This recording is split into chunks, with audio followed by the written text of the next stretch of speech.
Welcome back to the Al Monitor Brief. I'm Adam Lucente. Today is Friday, March 20th, 2026.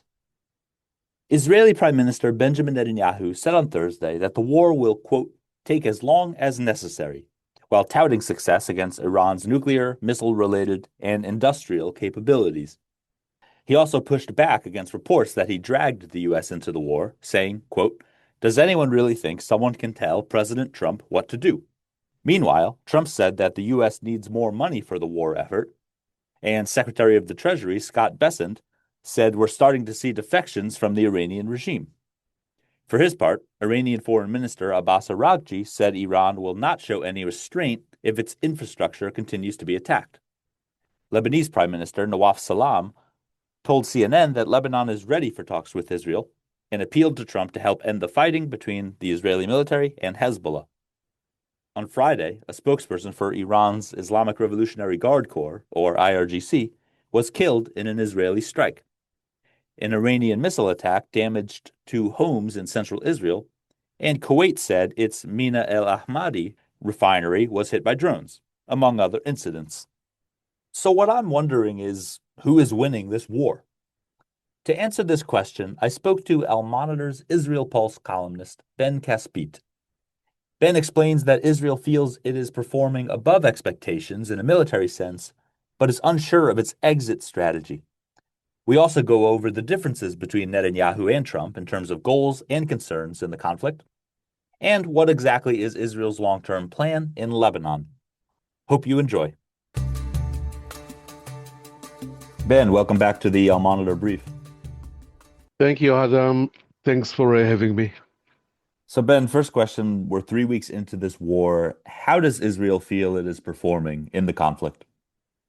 If we'll speak military, the performance till now is above all expectations and all the sweet dreams that anybody in Israel could imagine. Till now, military speaking, of course, we don't have losses. We did not lose planes. We did not lose airplanes or pilots. The damaging of the infrastructure in Iran is very, very serious. The capabilities of the Iranian regime to kill its people, and especially the infrastructure in the ballistic missile and nuclear facilities is very, very deep.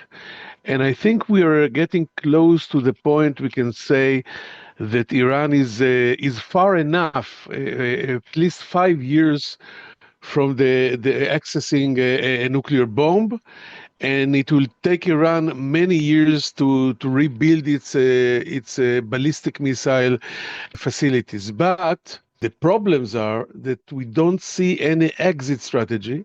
We don't have any guarantee that the regime is going to collapse. And the third problem, I think it's a severe problem. We were not be able to hurt enough the ability of the regime to massacre the people. Right now, it's still very, very wide, and the damage to these capabilities is too limited. And maybe this is one of the reasons that the Iranian people are not rushing back to the streets.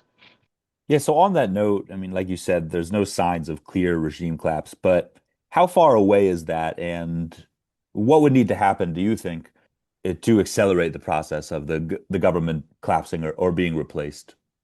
Adam, this is the $5 billion dollars question, because you cannot answer this question. I can answer, not me. If you talk to the chief of Mossad, to Dadi Barnea, or to the chief of the IDF, to General Eyal Zamir, ask them about intelligence, about the Iranian forces, about Hezbollah, what should we do in order to get rid of the nuclear ability, etc. There will be answers. Ask them, when is the regime going to collapse? No one will be able to tell you. 20 years ago, maybe 25, head of the Mossad then, Meir Dagan, the legendary Meir Dagan, he established a special branch of Mossad that its role was to try and figure out which regime in the Middle East and globally is going to fall.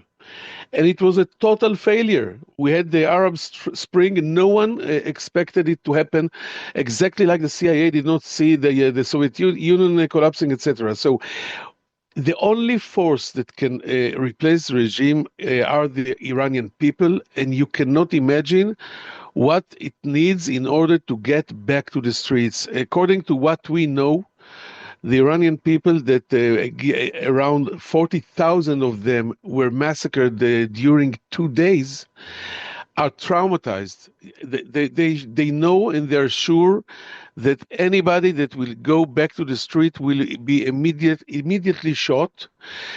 From what we know, the regime is started in the last 1 or 2 days to hang and to kill people that were arrested during the days of the demonstrations.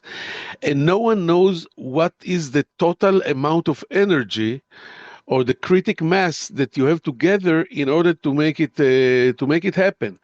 What I can tell you that is the expectation in Israel is, even after it is all over, the war will be over, and if the regime stays, no one will leave this place, especially not the Americans.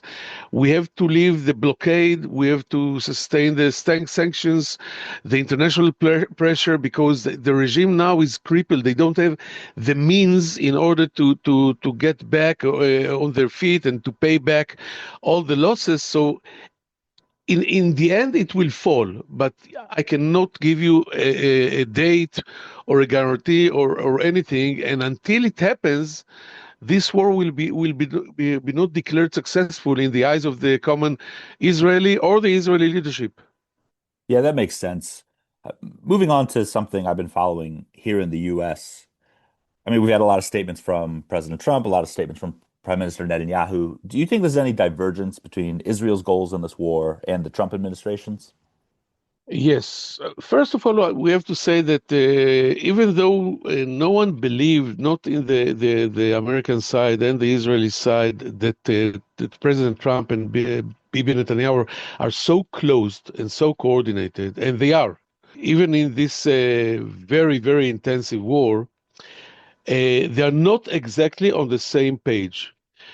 Trump, I think he was accidentally getting into this war. It all began in the demonstrations of January, when he said and promised help is on the way. And he got into this war as the savior of the Iranian people. And I think he have to be praised for this. But now he found himself in a global energy war, and maybe even the Hormuz Straits war. And now he cannot afford himself stopping it without solving the Hormuz problem, and it's not very easy to reopen it.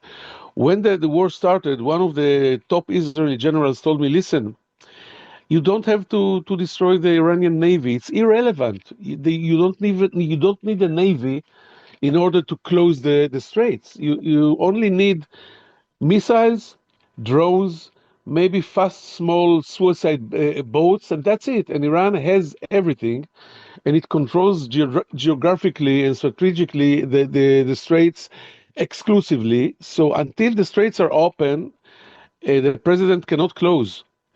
And in Israel, we don't care, of course. We don't care as much about the Hormuz Straits and about the energy crisis, because for us, this story is pure existential.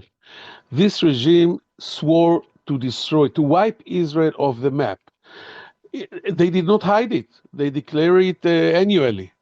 And if we found ourselves in the day after with the same Iranian regime, what we succeeded was to replace the old Ayatollah in younger ones, or maybe the very extreme and revenge-seeking generals of IRGC. This would be a very bad sign for us. So Israel wants the regime to be replaced or had as much as possible. The president wants what we call a frame of victory, and the Straits of Hormuz open. This is the right situation in this current time. Just a quick follow-up on the energy angle. Trump recently said he was not aware of an Israeli or that an Israeli strike would occur on the South Pars gas field. Do you think there's any disagreement on between the two countries on whether to hit the Iranian energy sites? I don't think there is a possibility Israel will do such a thing on its own. It's like a suicide. But if you try to remember at least three incidents, similar incidents between Washington and Jerusalem. First was in the failed strike the failed Israeli strike in Doha, Qatar, when Israel tried to eliminate what was left from the Hamas leadership, and Trump's later reacted he was very angry, and Witkoff and Kushner were quoted with very angry phrases. But our sources in the Israeli side swore that they got the green line from Washington, and the story was, if it works, Trump is a winner. He will climb on this winning wagon. If it fails, it's not his business. Then I think 1 week ago, there was an Israeli strike on a large oil tankers in Tehran, and the same story. And right now in a forest field, the same story. I think there is an agreement between the sides that in acts that can make problems like this, energy, etc., Trump will be able to differentiate himself from this. He will not. Israel will let the Americans know, get a green light, but will not be able to say, "Listen, this was done in coordination by the two of us." So Trump keep himself in distance from problematic actions taken by Israel, but I don't imagine. And it's a unique opportunity when I believe our sources. In the ordinary situation, I don't believe my side all the time, that they're not doing it without at least a hint or a quiet permission from Washington. Don't go anywhere. We'll be back with Ben Caspit after this short break. Today's transformation of the Middle East is at the center of global geopolitics.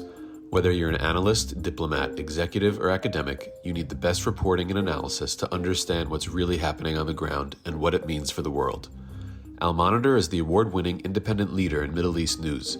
From Riyadh to Beirut, Abu Dhabi to Doha, and Baghdad to Tehran, our team of over 100 expert journalists report daily on the top stories driving the regional trends.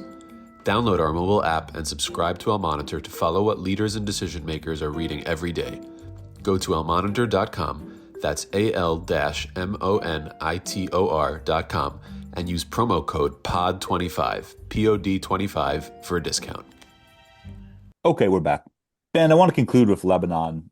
I mean, what do you think Israel's long-term plan is there, and how will that impact the Iran war? What are the options? Pay attention, Adam. When we are talking about Hamas, the goal is to eliminate Hamas. That Hamas will not exist anymore. By the way, it was not done. Hezbollah is not Hamas. It's a lot larger. It's a terror organization that became an army that owns a state. So no one in Israel says that in the day after, Hezbollah will not exist anymore. The ultimate goal is to eliminate the threat of Hezbollah. But this is very complicated to achieve.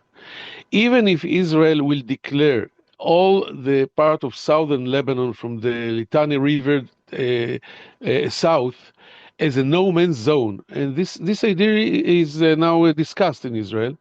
Just let the Lebanese government know, no citizen can go back to the something like 200 villages south of Litani. This is the area that Hezbollah is operating from, launching from, building its terror arms from. So no one will be here. Even in this situation, if it happens, the threat will not be eliminated. Hezbollah will be able to rebuild its long-range missiles and rockets. By the way, yesterday Hezbollah launched, first time in history, a Scud missile to southern Israel. The range is 700 kilometers, and it's close to 1 ton of ammunition and explosives. So the problem will be solved after many of the Hezbollah capabilities will destroyed, and there will be an agreement between Israel and Lebanon in this format or the other format, the French initiative, the American initiative, any initiative, an agreement that will be respected, like the peace agreement between Israel and Egypt and Jordan, the Abraham Accords. Without an agreement, the situation will be improved, but not solved. And the main problem right now, from what I'm hearing from our intelligence, is the Lebanese government is too weak, and they still think that it will be cheaper to pay the price of war with Israel than to go back and pay the price of a civil war. You know, in Lebanon, they had civil war for decades that damaged and destroyed the whole country, and they are traumatized by this experience. So right now, all the other players in Israel, the Druze and the Christians, and even the Shiite Hamas, they don't like Hezbollah. They want Hezbollah to get out of their lives and to stop paralyzing Lebanon, but they don't have not the ability and not the guts to stand against Hezbollah. So Israel will have to go on and weaken Hezbollah until the terms to have an agreement that will be backed by the international community and the United States of America until this will be achieved. Ben, thanks a lot for your time, and we look forward to more of your reporting from Israel. Thank you very much, Adam. Thanks for listening to the Al Monitor Brief. Be sure to follow Al Monitor for more on the stories impacting the Middle East. Until next time, I'm Adam Lucente.